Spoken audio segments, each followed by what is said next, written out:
안녕하세요, 김호준입니다.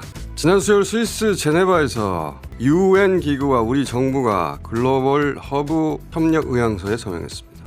UN 국제기구들의 AI 본부를 뉴욕이나 제네바가 아니라 한국에 두겠다는 건데, 그러니까 국제사회에 제안한 여러 계획 중 가장 원대한 이 프로젝트가 반드시 성공하길 빕니다. 우리 정부가 국제기구의 AI 본부, 국제기구의 AI 컨트롤 타워를 한국으로 유치한다, 이런 계획인 거죠. 지금 6개 국제기구들이 이번에 가서 이제 서명을 했고요.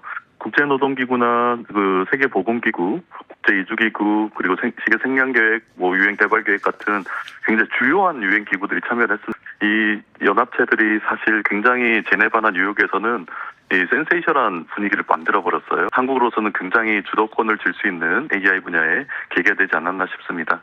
미국이 국제사회에서 조금 그전의 역할들에서 뒤로 주춤하고 물러서잖아요. 약간 전쟁이나 이런 부분들은 굉장히 적극적이고, 다른 한편으로 국제사회 좀 공공의 이익을 위한 어떤 행동들에서는 이제 빠지고 WHO에서도 빠지려고 하고, 이런 상황 안에서 사실 국제기구 거버넌스에 대한 갭이 확 생겨버린 것 같아요. 리더십 갭이 생겨버린 상태에서 그 갭을 한국이 재빠르게 메울 수 있는 역사적 위치에 놓였다, 이렇게 판단을 했었습니다. 근데 실제로 꽤 이제 국제기구들 그리고 글로벌 사우스 국가들이 반겨가지고 대신 좀 깜짝 놀라긴 했습니다.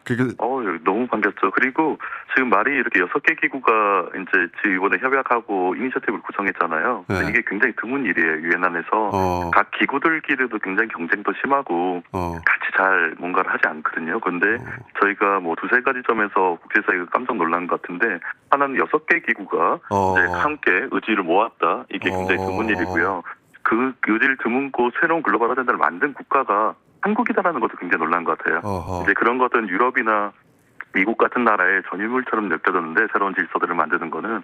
그런데 이제 AI 관련된 새로운 질서를 만드는데 한국이 주도를 해버린 거죠. 그래서 여러 사실 국가 정상급들이 이 분야에 대해서 신경을 쓰고 있고 실제 연락도 오고요.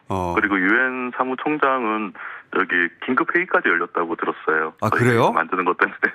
왜냐하면 다른 국가들의 견제가 굉장히 심한 이슈여가지고, AI로는 국제적으로 경쟁을 하잖아요. 근데 그렇죠. 국가 간의 뭐 사활권 문제처럼 경쟁을 하고 있는데 한국이 이렇게 치고 나가니까 아마 꽤 시끄러웠던 것 같습니다, 외교관에서. 네, 다른 나라는 자국의 AI를 어떤 식으로 미국의 그 패권에서 벗어나서 소위 소버린 AI를 그 만들 것인가만 고민했지, 네. 그게 아니고, 그것도 필요하긴 한데 그걸 기반으로 국제 연대를 해서 인공지능을 공공지능으로 만들자, 그걸 대한민국이 주도해 나갈 테니까 함께 합시다, 이런 발상을 안 했던 거예요, 다른 나라에서. 그럼요. 이게 패러다임을 조금 바꿔놓고 있는 것 같아요. 지금까지는 산업 경쟁이었잖아요. 네. 되게 주요 민간 기관들이 이제 산업 경쟁을 하고, 국가들은 우리 산업들이 어떻게 더 잘 자리 잡을 것인지에 대해서 몰두하는 나머지, 아마 이런 식의 공공지능 그리고 글로벌 사회가 결국 AI에 의해서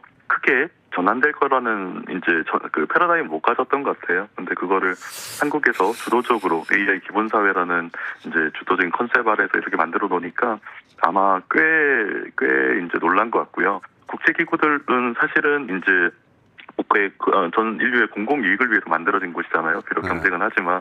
근데 그런 아젠다와 가장 잘 맞는 국가가 이런 기치를 걸어버린 거죠. 게다가 한국이 민주주의로 굉장히 국제사회에서는 인정을 받고 있으니까, 아주 전 세계에서 가장 민주주의인 국가, 그리고 우리는 계엄이나 이런 위기를 이겨낸 국가가 이런 공공의 가치를 AI 이제 경쟁에 딱 내놓으니까 그 국제기구들이 생각보다 굉장히 잘 의기투합이 됐던 것 같습니다. 그래서 하나의 구심점이 되지 않았나 싶어요. 그 유엔 기구들이 한국으로 와서 마치 제네바에 쭉 유엔 기구 사무실에 있듯이 AI 본부 사무실이 한국에 열린다는 거죠.